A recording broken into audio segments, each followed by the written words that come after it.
Do it. All right, preparing to live stream, so setting it up. Here we go. Oh. Yep, just came up. I just got the notification you're live, bro. Cool. Cool. All right. Greeting, man. It looks like I'm a better audio video guy than I gave myself credit for, huh? Greetings and salutations here at the Mancave again for another Timberwolves Weekly. Man, I got feedback. That's not good. Let's look at my wolf emojis. Greetings and salutations here at the Mancave. Yeah, I'd start this up. Are you guys getting the same feedback I am? I'm hearing myself like 10 seconds later, but yeah. I can hear it on your side. I think I'm hearing. Seems to be gone now. Or Okay. no, you turned it off though. Are you guys getting the same feedback I am? I'm Yep. Wow. All right. Guess Where I are you gave playing it through, bro? What's that? Yeah. Where are you playing it through? You just got to mute it. Well, I've got two different platforms up. I've got the Zoom and the YouTube.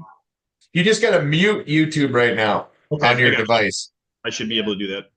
Yeah, just like if you just want to watch it. Apologies for anybody. Hopefully, we don't have much of an audience right now, and they're not Little poopy right now on your device. Wow. There it goes. All right. I think we're good now. Can you guys hear me? Yeah, Si, you're senor. good. Bud. All You're right. good. Senor. You're getting it down. Yes, sir. All right. Make sure I am backing this up. We're good. All right. Once again, take two.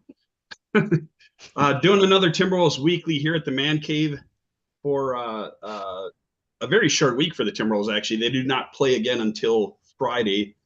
And since we left you last week, I believe it was Wednesday or Thursday, they have only played twice, beating the Golden State Warriors pretty handily last Friday and then losing to them on Sunday night.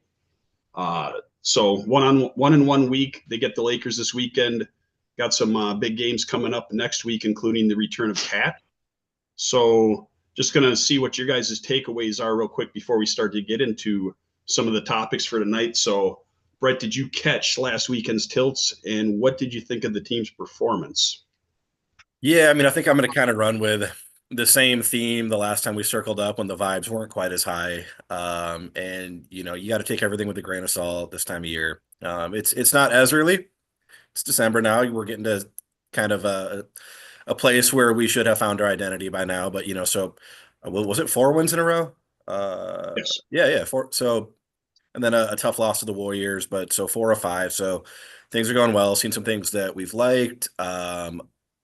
Confidence pickup performances for like the Mike Conleys of the world. A little bit of real-time burn for Josh Minot, which is great. As you guys know, very few things are more important to me with this 24-25 Timberwolves iteration than making sure everyone's getting their rest, right? And the only way to do that is to have a true 9th and 10th man solidified. So it's good to see some more traction that way. Things are good.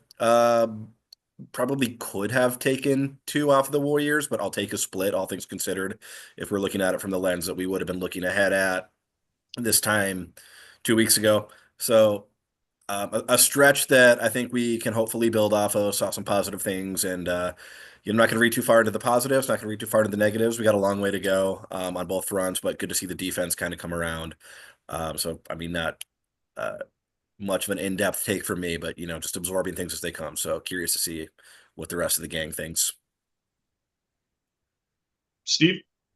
Yeah, buddy. So I was encouraged because of the defense, right? The defense we had 4 games there. The defense went 8. They're holding people down to under 100 points, under 90. We looked a lot more like the team that we remembered from last season. And it looked good. So I was really pumped. 4 games in a row. When they're playing to that level, wins and losses, hey, you're in there, you're competitive, your energy level, your effort's there. Sometimes things will fall, sometimes they won't. Fluky bounces, this and that. I was a little discouraged by the loss on Sunday, and here's why. Not because, they went 4-1 in the last 5, so that's great, and their defense looked a heck of a lot better. that was a big game because we would have been tied in the standings. Basically, we would have the identical record. We would have pushed us up in out of the, right at the bubble with the play-in line, and we would have gained some ground there. It was disappointing to see the way that we lost. We had played a pretty good game all game Sunday, back and forth a little bit, but we didn't score a point for almost 5 minutes. And with this team, that's inexcusable. You should have been at least able to get a Rudy dunk at some point in there. You should have been able to get something and go back to your hack and slash ways like we did last year, fight. I get it that they're throwing the double teams and stuff at you, but that's great. But that means there's one less dude open, right? We've got to find a way to, going 5 minutes without scoring for this team is not acceptable. So that was the only thing. Like I could take it like, hey, we played them right to the wire. We had some fouls. They got up by 6 points, whatever. But for us to not score for 5 minutes, it's like, oh, we're right there. Like we're really right there to kick it back into high gear, to get back into the shape and the form that we were last year. It's like, hey, even if our defense isn't, shutting them down, our offense isn't scoring as well, we're not hitting jumpers, if we're holding people to 90 or less, we got a good shot to win the game. But to lose because we didn't score in the last 5 minutes, that's just that just kind of hurt. That would have been like if if the Vikings had actually lost to the Bears, we'd been leading them all game, and then we gave up 11 points in the last 2.5 minutes, and then they, if they would have beat us, same type of feeling, right? We did a good job. We've been doing a good job for 4 games. So that part was a little disappointing. But that being said, I think they're a lot closer. I think we've seen now what they're capable of doing when they play together. So, if the defense is being energized, now they just got to go out and prove it. So yeah, I'm looking forward to see, December's going to be a big month. We got some big games coming up here. We got teams that we got to play for the playoffs. The Spurs, surprisingly enough, the Lakers, Knicks, that's going to be a big tilt. Warriors, and then, so we'll see what the next 5 games bring. I don't know. Razor Ramon, what you got there, homie? Well, 2 weeks ago, I called Mike on location from the Target Center. I was asked politely several times to leave the premises, but the vibes weren't good at the time. They were really, really looking negative, and we were trying to stay positive, but it really wasn't looking good. They lost 4 straight. And then in that time, in the past 2 weeks, as has been mentioned, they've won 4 of 5. So they're getting the wins. But in looking at the eye test, they just look a lot more connected defensively.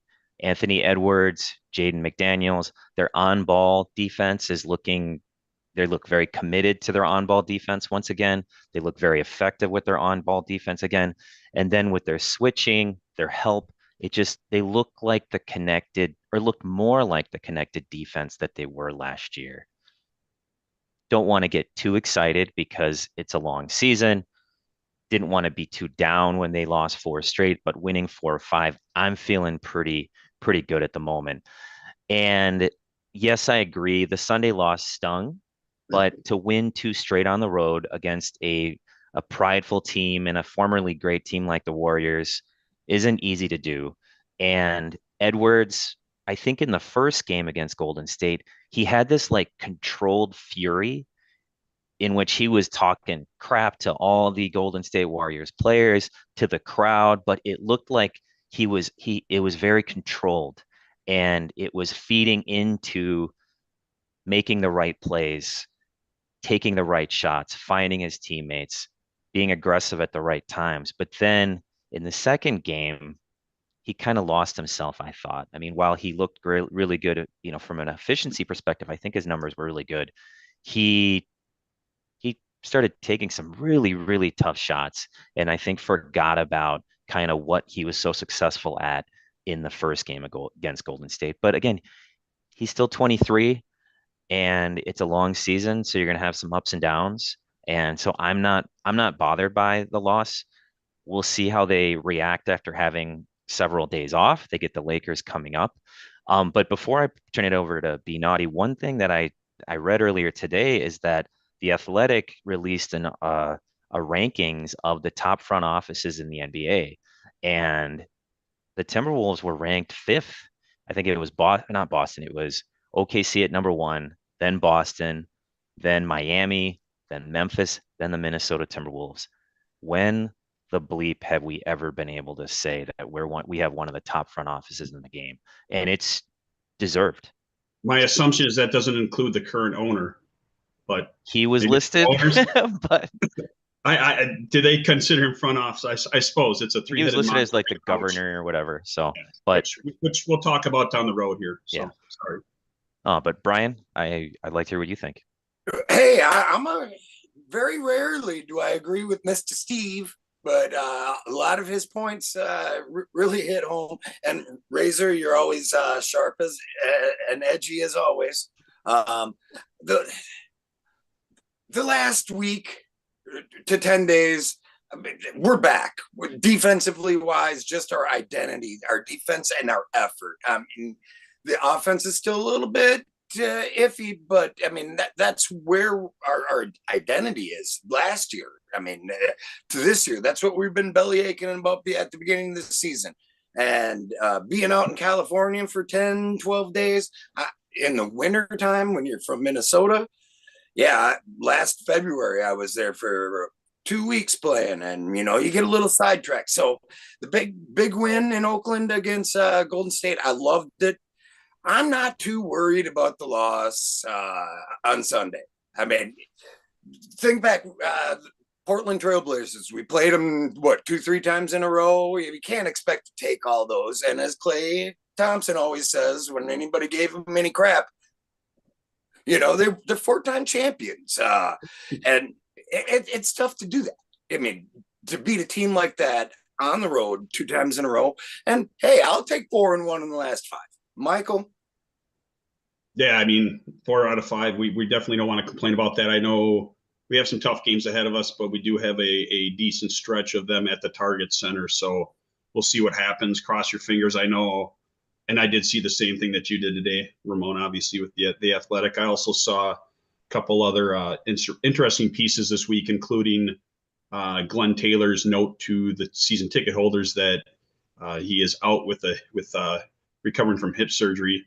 Not sure that anybody knew he was not seated at the games lately, but yeah, been gone for about 10 days, dude. Yeah, and it doesn't sound like this arbitration thing's going to go for a while, or at least be decided on. I read a couple of different things. Some of the regular Timberwolves beat writers were covering that yesterday, but we'll see what happens. But we'll say that for down the road. I want to switch to trade talk because I can tell you this week, not just for the Timberwolves, but for the NBA in general, I've been reading a lot of different articles, speculation, etc. I think today the big name out there is Jimmy Butler, who we're all familiar with, unfortunately. And seems like the Suns, the Warriors, Dallas, and Houston all have an interest in him, or those are the teams that he would prefer to go to. If it were up to me, they'd send him to New Orleans so he can rot along with that team right now. But nonetheless, just kind of getting around this with us, because I believe when we had the meeting right after they did the Cat trade, all of us speculated whether or not Julius Randle would even stay with the team. I think the consensus among this group was the DiVincenzo piece of this was kind of a surprise, and I think something that everybody here was excited about. Now, I want to say that Randle has seemed to play better as of late. There's still some concerns on the defense, but as far as this team goes, I mean, the trade deadline, I believe, is in like 2 months, but as the season shakes out, we're a quarter of the way in. Is there I want to talk about the trades now, and then at the end we can talk about the Cat and Randall trade, which I told you guys we would. But any speculation, Brett, as far as the Timberwolves, any assets you think that could be moved, or are there any teams out there you think we might be interested in acquiring theirs? Because I did read something interesting the other day too that I did not know. Evidently, we made a pitch for Brandon Ingram this summer before we ended up getting Julius Randle and DiVincenzo, which I didn't know, and kind of piqued my interest. His contract situation's a little goofy, and I think he is holding out for a max deal, which I don't know that he deserves, but it was a very interesting name and somebody I was intrigued about. So that was a lot. Go ahead, Brett. Yeah, I think like you mentioned, we were all speculative about whether Julius would be here long term, and I think where I'm kind of at with it is the trade, from where I'm sitting anyway, was It was not necessarily Julius replacing Cat. I think it was Naz Reid replacing Cat in that starting lineup long term, and Julius will figure something out for him. Maybe we'll extend him. Maybe it's a home run. Maybe we'll ship him off for something else. Um, I'm kind of ready to skip to the part where Naz Reid is the starting four, and we maybe ship off Julius for a real backup center. And it won't be sexy. I don't think that's going to excite the masses the way that trading for another All NBA or All Star presence might be. But I was looking at like maybe like the Bulls. Maybe you look at something like a Jalen Smith, something cheap. And again, that's not like you're not Julius Randle and Jalen Smith, not necessarily on the same level player wise. But if you're looking ahead for flexibility long term and you want to have like a nice piece to put behind Rudy Gobert, and then you slide Naz Reid up to that starting four, and then let's roll with Minot as the backup for. Then maybe you throw Lonzo Ball in there to match up salaries of real expiring, something like that. Something interesting there to think about. Again, that's not a ringing endorsement of Lonzo Ball as a forever Timberwolves, just kind of a salary filler, but maybe a guy that could sneakily help us in the playoffs this year. Will his rehab staff be coming along with him? Because from what I Yeah, that's a good question. And the big baller shoes.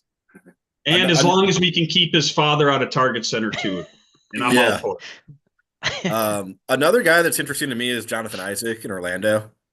I think that'd be a nice piece to slide in behind the rest of our front court with Nas and Rudy. Just another supportive piece there. If you want to go back to Chicago, like maybe like Kobe White with Vooch behind him, or maybe some kind of package there. Another one, and I'm sure you guys all day have been playing with these the way that I was. Would we help Dallas get Jimmy Butler? I don't know. But let's say we did something like a Julius Randle to Miami, and I think you might have to include a Jaden McDaniels type into this deal. But you're signing off on Naw long term, which I'm sure you guys talked about last week. Then maybe that is the way to go as far as those two players are concerned. By the way, so Randall, Jaden to Miami, Jimmy to Dallas, and then like a Derek Lively, Klay Thompson combination to the Timberwolves. Does that entice us? I don't know. Lively, maybe you move things around and there's a Daniel Gafford. Maybe we slide Jaden out of that. I think I would want Lively if I'm going to give you Jaden, but I don't know. There's some excitement now. I think there's going to be a lot of creativity to be had. Whether any of this actually happens, as we all know, is speculative. But yeah, I don't know. It'll be a really active trade market. And long story short, where I'm at is I'm not completely out on Julius Randle as a player. I just think long term, I don't really want. I'm ready for the Nas Reid starting four era. I'm ready to get something just nice and bulky behind Rudy Gobert as a backup center. I think that's more important to me than having whatever it is that we're getting out of Randall at the starting four, because I think that we can match those services with an uptick in minutes for Naz Reid. So that's the moral of the story with where I'm at. But I'm not the GM for a reason. So we'll see what you guys have to say. I like it. A lot of interesting names in there. And Steve, turning over to you, I know you threw out a pretty interesting one today on Twitter as well that I'm not horribly excited on, probably because he kills a lot of my prop bets, but a very intriguing option, especially with Conley long in the tooth and Dillingham a little dinged up right now. Yeah, I think that we could do so. The Brooklyn Nets are looking like they've got some pieces that they may or may not be willing to package up and ship out. And my feeling is that I wouldn't mind getting a package with Schroeder, Deron Sharp, like we're talking about, some more center help. Send Julius, and then that first round pick that we got with the Pistons, from the Pistons as part of the deal, send them over there to get Dennis Schroeder and then Deron Sharp as our backup center there. Like you said, we move Nas up into starting minutes, and let's get some more Luka time, right? Let's get some more Luka in there. I mean, the problem with Randall is not his talent. His talent is through the roof. It's his focus and his energy. Mm-hmm. And I'm kind of done after 20 some games here, watching him engage for, like somebody gets him mad, like Dylan Brooks did, and all of a sudden he's going to drop a shoulder into that guy every chance he gets coming down the court. Awesome. Go nuts. Go off. But then how many times have we seen him like there's a loose ball in front of him and he's not moving towards it? Or he's just standing flat footed. He doesn't even like try on defense. And we've given up um, way too many easy buckets because off the pick and roll, because he doesn't come in as the four to back up Rudy when Rudy's got to help out with the pick and roll situation. He's not coming in to help out. I would much rather keep Jaden to help out on that stuff with his length than Randall. Randall's a bucket when he's engaged, but he's not. And I don't know what it is. I don't know if it's he didn't want to come here. I don't know if this is just who he is and he just, he'll have 15, he's a stat guy, right? He gets you 20 some points a night, but that's about it. And he's not really working on defense, which doesn't work for us because our identity is defense, right? We have to have defense to win. So my thought was, let's go out and get Schroeder, send Randall and that first round pick back there and pick up Deron Sharp to help balance things out. So we got another backup insurance for Rudy and Nas.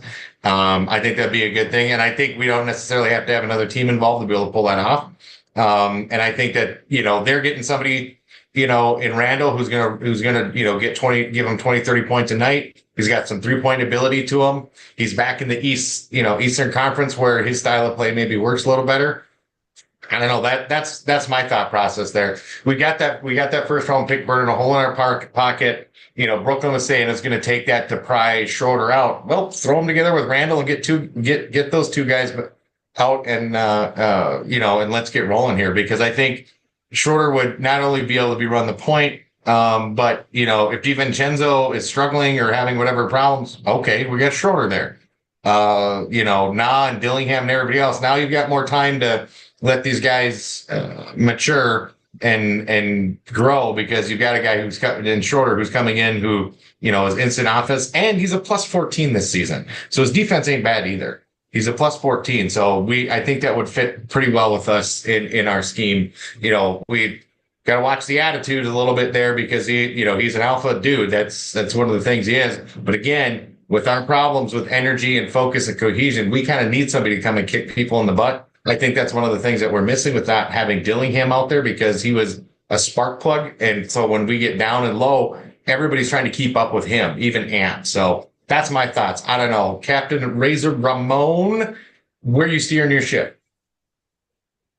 Well, I'm going to say it's probably not a very exciting ship because if there's anything that we've gotten from Tim Conley, now that it's been, I think, in his third year as the man in charge of the Minnesota Timberwolves front office, is that he's not afraid to take a chance. Rudy Gobert trade was ripped nonstop for that move. Stuck with it, made the move. Conley trade. He was, I think, praised for it immediately and deserves to be praised up to this day. The Rob Dillingham trade, another big, huge surprise. The Cat trade, just a day or two before training camp happened. The dude has large, he's got courage. But I don't have any interesting names to share that I think that they should or may pick up because I actually think they're going to stand pat for the rest of this season.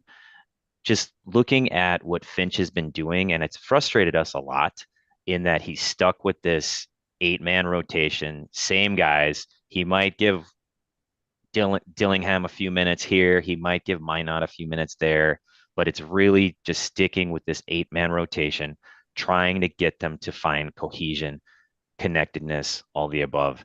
And it looks like they're starting to find that. And I know that Randall still falls asleep on defense.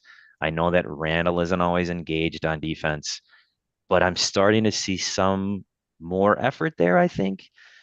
And again, maybe I'm just being overly positive with the holiday season coming, but I think they're going to stand pat this season unless they go into another tailspin. And I think the trade deadline is in mid-February, early February. So we have about 2 months. If they go into another tailspin, you'll hear me totally changing my tune on one of these calls that we have. but I think they're going to stand pat. Brian? Yeah, as I said earlier, I love the effort. I love the defense, the identity coming back. I mean, it's just so great to see the last 5 games, other than Sunday. But you know what can you do? The big thing I missed last year, where there was some like playmaking in the lane, and obviously Cat's not here. But you know, Ant would drive the lane. Nas Reed used to drive the lane an awful lot, but you know, Sticky Fingers, he just doesn't fit this thing. I know him and Finchy had a great relationship back in New Orleans or whatever, and they sang "Kumbaya" by the fire.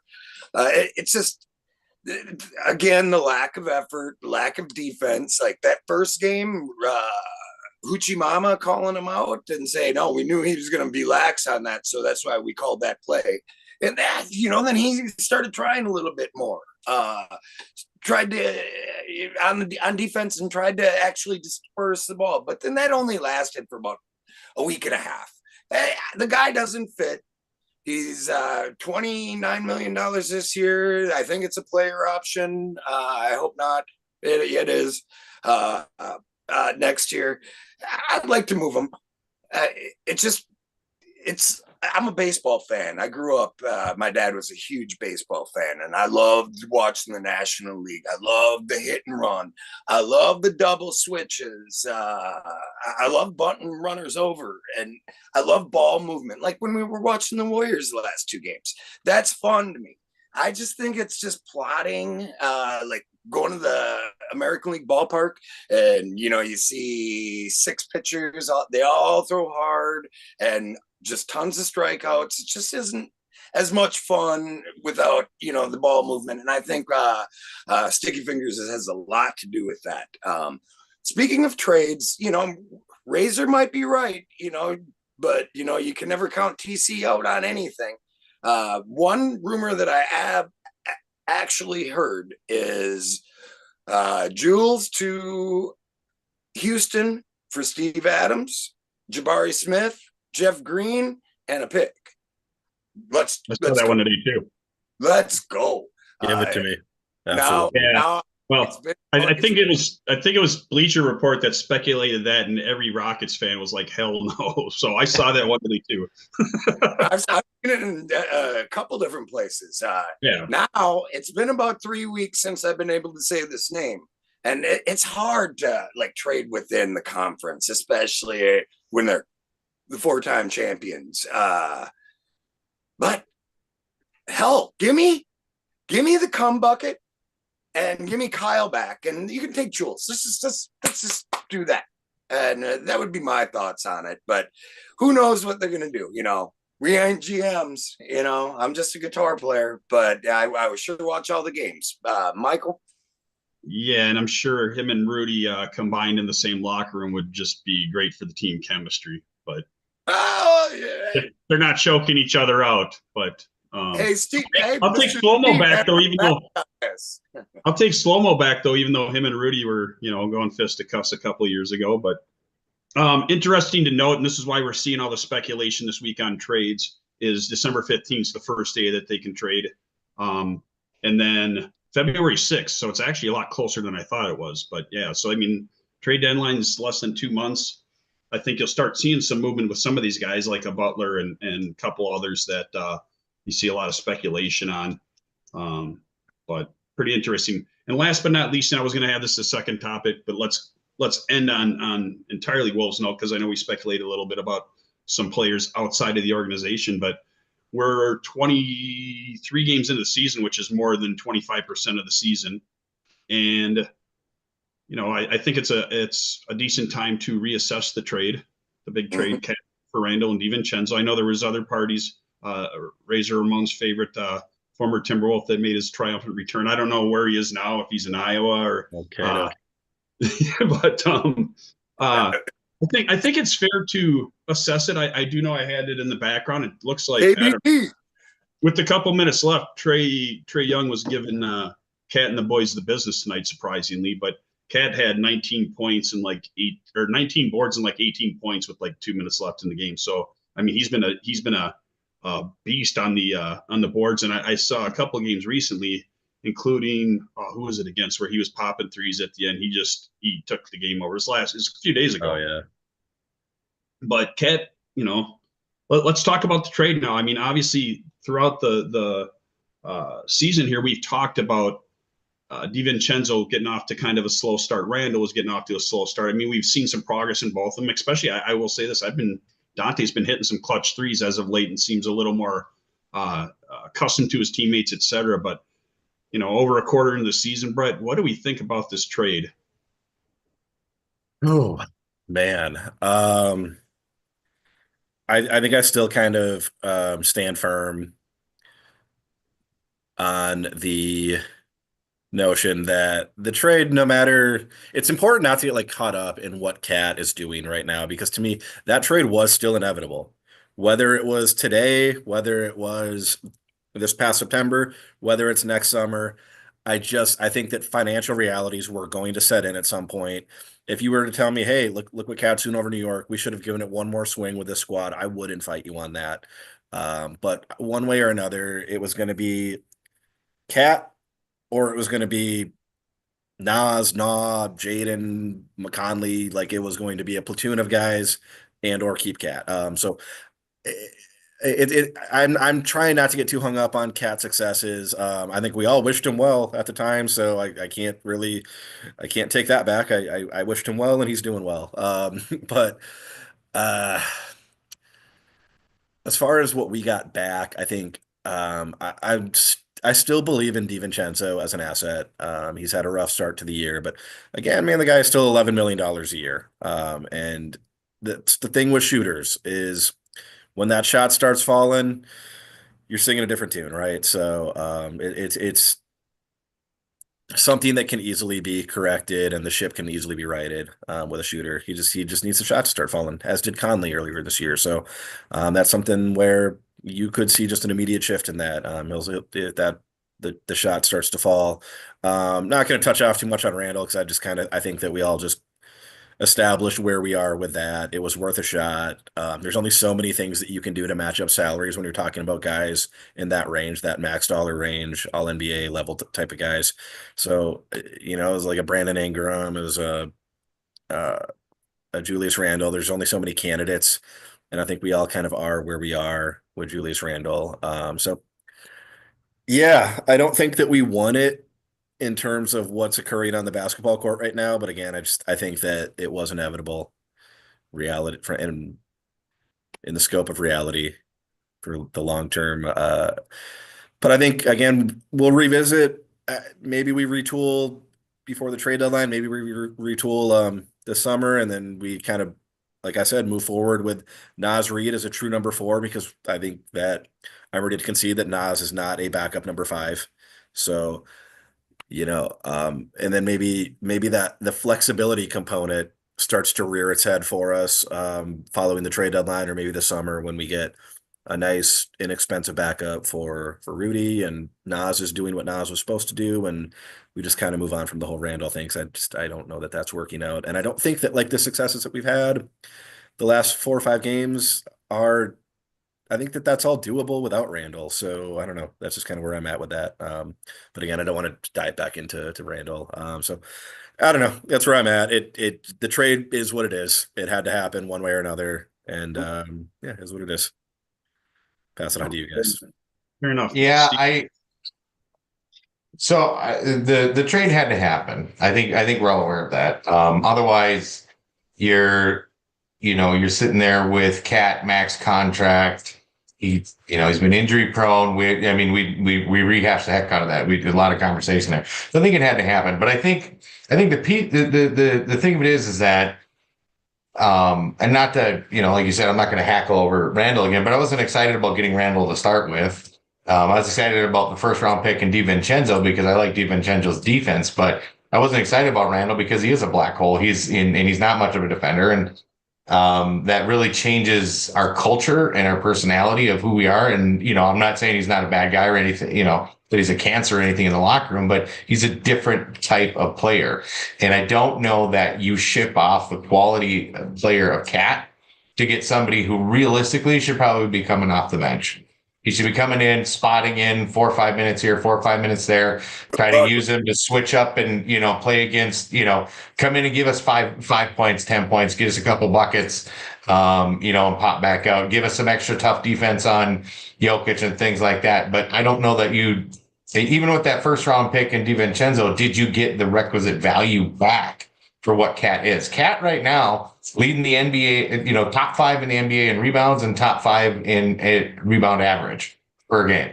So we're missing that piece to our game right now.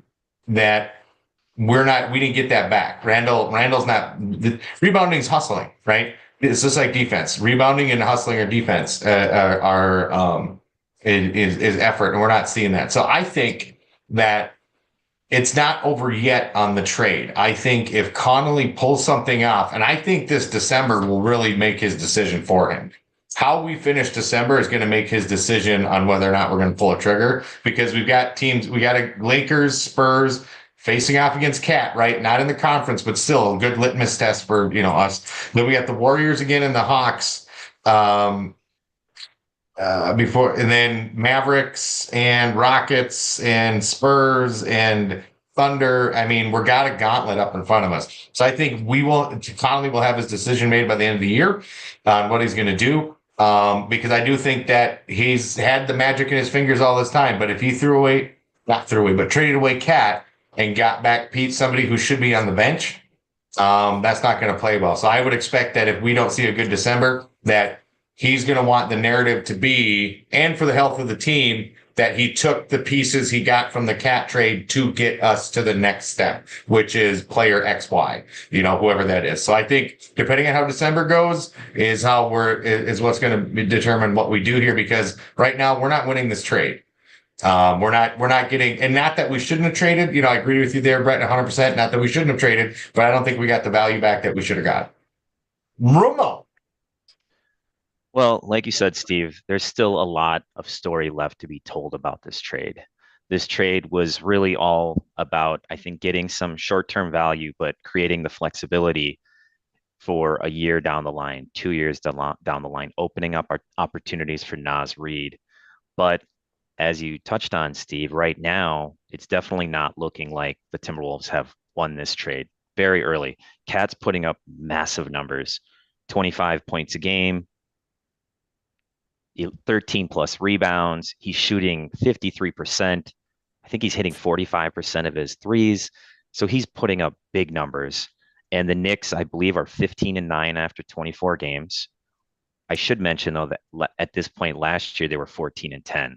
But if you look at that, at the Wolves from last year compared to right now, they're currently 12-11. Last year at that point, at the 23 game mark, they were 18-5. But at that point, they'd had kind of a year of continuity. Right now, they're trying to incorporate these new players into an 8-man rotation. So the struggles were inevitable. And I think it would have been unrealistic to expect them to just be fully clicking. But, outside of the last 4 or 5 games, it hasn't looked good. I'm not going to lie. But happy for Cat. But I still want to preach patience. Also, with this trade, one thing that I'm no doctor. I want to make that clear right now. I have no expertise in these things. But just based on things I've read, Cat tore his meniscus last year. And I think there's like 2 ways you can go with a torn meniscus. You can take like a surgery, I think, where you shave off part of the ligament and you come back sooner, come back in 4 to 6 weeks, or you can take another procedure in which it takes you longer to come back and you might be out for several months. The upside of taking the short-term fix is that you're back sooner. He was back sooner. He helped the Wolves on their playoff run, which looked like it might have been close to, well, it was very close to getting to the conference finals. But the long term is that his knee might not, we'll have to see in a couple of years how his knees are going to look, because there's I think a pretty long history of players that have taken that surgery and their careers kind of have a pretty big dip quickly. I hope that's not true. I really want Cat to do do really well throughout his career. And hopefully someday we'll see a Wolves Knicks finals. They're my two favorite teams in the NBA. And he's always going to be one of my favorite players, not only for the type of player he is, but the type of guy he is off the court. But I mean, I think, well, and not just that, Cat has had a penchant for being injured for the past few years where he's missed 20 plus games. So good for him. I hope he continues to be successful. I hope the Knicks continue to be successful. But yeah, and the Wolves it's not looking great at the moment, but I do think there are signs that this is turning in the right direction. And again, also one other part of that trade, the Detroit Pistons pick, top 13 protected. I think last I checked, which was before we talked, the Pistons were sitting in the 11th spot, but not too long ago, they were sitting in the 7th spot in the Eastern Conference. And the bottom part of the Eastern Conference is not the strongest. So hopefully they will find a way to get into the Eastern Conference playoffs. And then perhaps the Wolves get to keep that pick and either pick a player in what should be what's considered a strong draft coming up, or perhaps use it as another trade asset. Brian? Yeah, absolutely. BM and Razor hit on kind of my points there. It doesn't look good. I mean, Cat's balling, and God love him for that. And it was kind of weird that Tibbs would take him and would be like searching him out. So you kind of thought that there was going to be a plan there, and you kind of figured that we were going to kind of scuffle along a little bit with the new pieces. But it was inevitable, as Mr. Brett said. I don't care if A-Fraud and Peter Lorre are the owners, or Mike's boy, Glenny. It had to happen. And the other thing, Razor just hit on it too. That's not the Knicks pick we got. And the Pistons are looking pretty good. We got what we could get. I do not think TC's done. I think that Jules has got to go, and it's obvious. I mean, the thing that Ant had his 3 Mile Island Chernobyl meltdown about a bunch of little kids out here, no accountability. I think that was directed like one particular way. I'm guessing that we're gonna see Jules go, and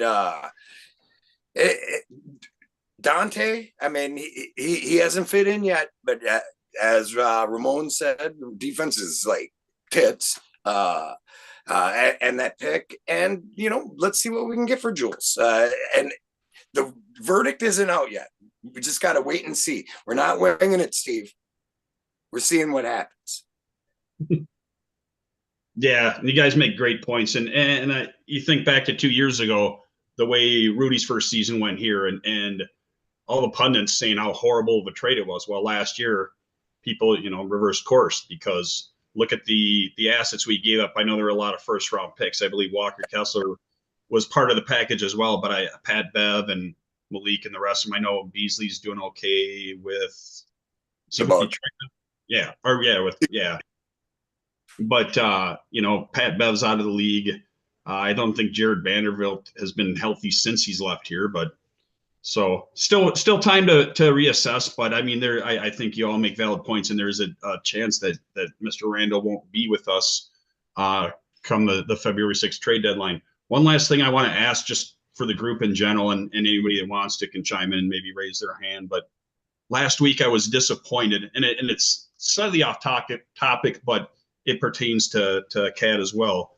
Last week Kirk O'Chains came back to US Bank Stadium after 6 relatively successful seasons with the Vikings, and the fans and we talked about it in the Vikings Weekly. The fans proceeded to boo him, which honestly I thought was a little classless, and not horribly surprised. What do you think Cat's reception is going to be like next Thursday when the Knicks come to town? I think the Timberwolves fan base is different than the Vikings fan base. I don't know that he's going to get booed. I think he's actually going to be received fairly well. Mr. No. Well, I'll tell you what. Kirko decided to leave. Maybe the plans with Queefy and KOC wasn't suiting for him, and he left on his own volition. And Cat got traded. he's gonna get up. It's gonna be a standing ovation for quite a long time, I would guess, when they come in here. That's my thoughts. Anybody else? I would bet Go ahead. 1,000% on a standing ovation. As Benatti just said, like he didn't want to leave. The fans know he didn't want to leave. He wanted to be here. I'm glad that he got to be part of one big run with us, so that like we kind of had those positive memories because we didn't really have like a real true playoff run with Cat. We never had one with Kevin Love, but now we have those memories with him. We never had one with Rubio too. Rubio, one of the most revered players in the franchise's history. So no, I mean I think absolutely. I think they're going to cheer the hell out of Cat. Timberwolves fans are pretty forgiving, unless you're Jimbo or Marbury and you left on those kind of grounds. Yeah. No, we welcome you back with open arms. Yeah, I think he meant too much to our to our community, right? Cat interwove himself into our community, losing family members. We as Timberwolves fam, everybody embraced him and brought him in. The different community drive things that he did and how active he was in the local community, I think that endeared him. And he was here for 10 seasons.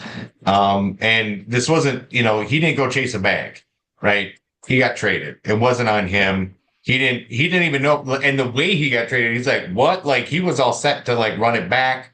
He and Ant last year with their, their camaraderie, their brotherhood that they had. I think everybody bought into it and loved it. So no, I think when he comes back, we'll I think everybody's going to give him a standing ovation and love on him because, he's our guy. No matter where he goes or what he does, he's our guy. Mm-hmm. I'm going to echo pretty much what everybody just said. Standing ovation, without a doubt.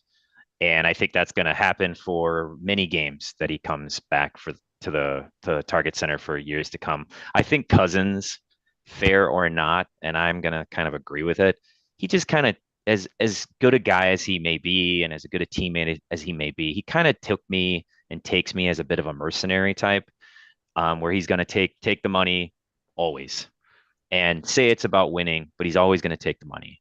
Whereas Cat, I mean, he's making a lot of money. A lot of money. What's that? A lot of money. Yeah. A lot of money. Yeah, he's making a ton of money, but as you all said, he's just been a pillar of the community. He didn't choose to leave. And then, we probably all heard that story, found out he was traded late at night. Next morning, still honored a commitment to attend like this kid's soccer game of some sort. And he grew up here and in a lot of ways. And then not only that, but he left on a really good note. They went to the conference finals last year. And like you all said, he was ready to run it back. He wanted to run it back. And while the trade was seemingly necessary, I still think he's going to get a massive standing ovation. And if he doesn't, I'd be shocked and very disappointed because he deserves a standing O. Absolutely. Well, gentlemen, I want to thank you. This was our first live stream of any of our content, which we are on YouTube Live right now.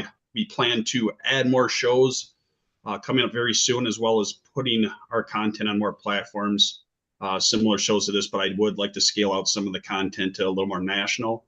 But I got these great minds here with me, so I know that we can accomplish that. So, gentlemen, it's been an honor and a privilege. We will see you soon. And have a good evening. Go Wolves. All right, gentlemen. Later, guys. Take care. Everybody. Thanks, Mike.